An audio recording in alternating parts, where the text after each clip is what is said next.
नमस्कार मित्रों, मैं ममता वाजपेयी।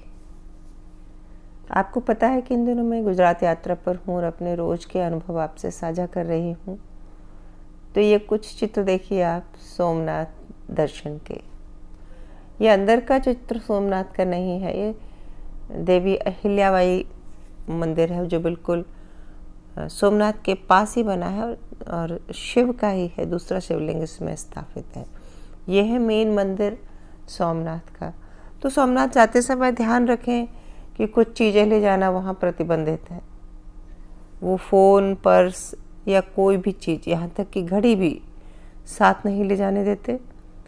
और बाहर उनके काउंटर्स बने हैं जहाँ के जाके आप अगर ले गए हैं पर्स तो जमा हो जाता है, लॉकर मिल जाता है।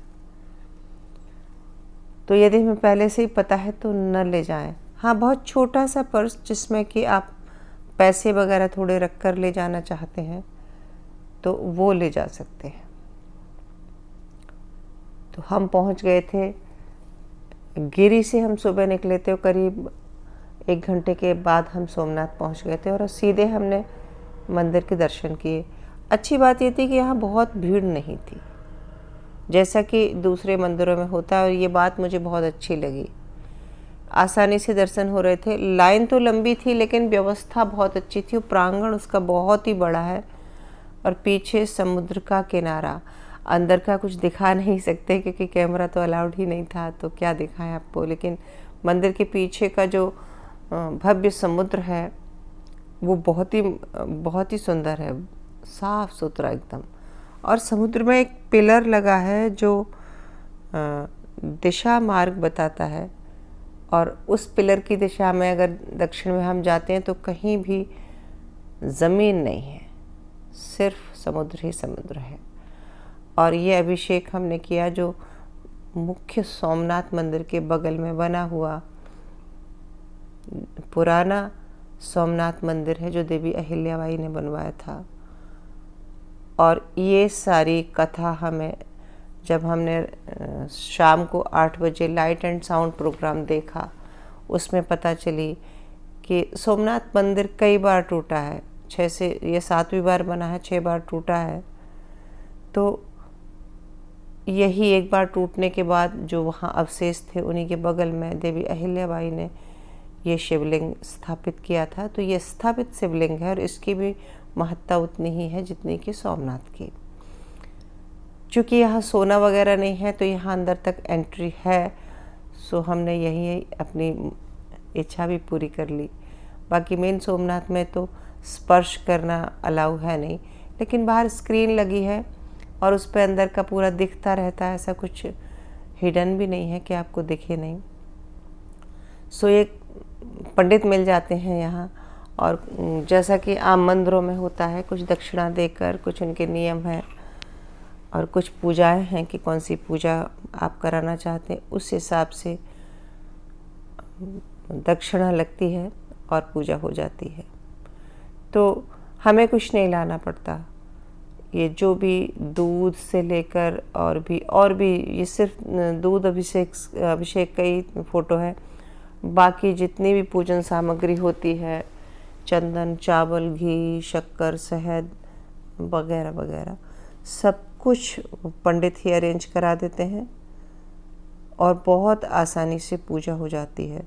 हाँ, मंदिर का परिसर जो है बहुत छोटा है। ये शिवलिंग का घेरा आपको दिख रहा है और इसके आसपास हम खड़े हैं, बस इतनी ही जगह है। इसमें अंदर खड़े होने के लिए बहुत थोड़ी जगह है। 10 से 12 लोग मुश्किल से आते हैं। और इसी मंदिर के पीछे साइड से सीढ़ियाँ हैं, तो ऊपर की मंजिल पे चले जाते हैं। एक शिवलिंग ऊपर भी स्थापित है। तो हमने अभिषेक यहाँ नीचे किया और फिर हम सीधे ऊपर चले गए और ऊपर जाकर हमने आरती की, और इसके दर्शन के बाद हम चल पड़े, ये देखिए, भालका तीर्थ के लिए। भालका तीर्थ, जहाँ श्री कृष्ण को पैर में तीर लगा था, जो एक पारदी प्रजाति के व्यक्ति के द्वारा लगा था। तो ये इसी मुद्रा में उस समय बैठे हुए थे। वहाँ पर कुछ शिलालेख लगे हुए हैं जिनसे ये जानकारी मैं आपको दे रही हूँ कि जब यादव आपस में लड़कर समाप्त हो रहे थे तब दुखी मन से होकर, ये देखिए ये जिस भील के हाथ से तीर लगा था वो भील भी बगल में क्षमा की मुद्रा में बैठा है, नीचे बाल गोपाल है। ये देखिए ये अनजाने में तीर लगा था, भील को लगा कि मृग का मुंह है और उसने तीर चला दिया। जिस तरह से पैर पर पैर रखकर भगवान बैठे हुए थे और जब उसे पता चला कि ये तो मैंने क्या कर दिया तो उसने क्षमा मांगी। तो ये भालका तीर्थ भी हमने देखा और साथ ही हमने देखा त्रिवेणी संगम। छोटी छोटी चीज़ें और भी थी, गीता मंदिर वगैरह, पर हम बहुत थक गए थे सो हम नहीं गए। और हमने ये 2 जगह जिनका विशेष महत्व था वो हमने देखी। तो यहाँ पर भी सब पंछियों को दाना चुगाते हैं और ये मैंने पूरे गुजरात में देखा, सिर्फ ये तीर्थ स्थल पर ही नहीं, पूरे गुजरात में गायों को घास देना और कबूतरों को दाना चुगाना, पंछियों को दाना देना, ये यहाँ की परंपरा है। तो ये छोटी सी क्लिप आपको कैसी लगी ज़रूर बताना।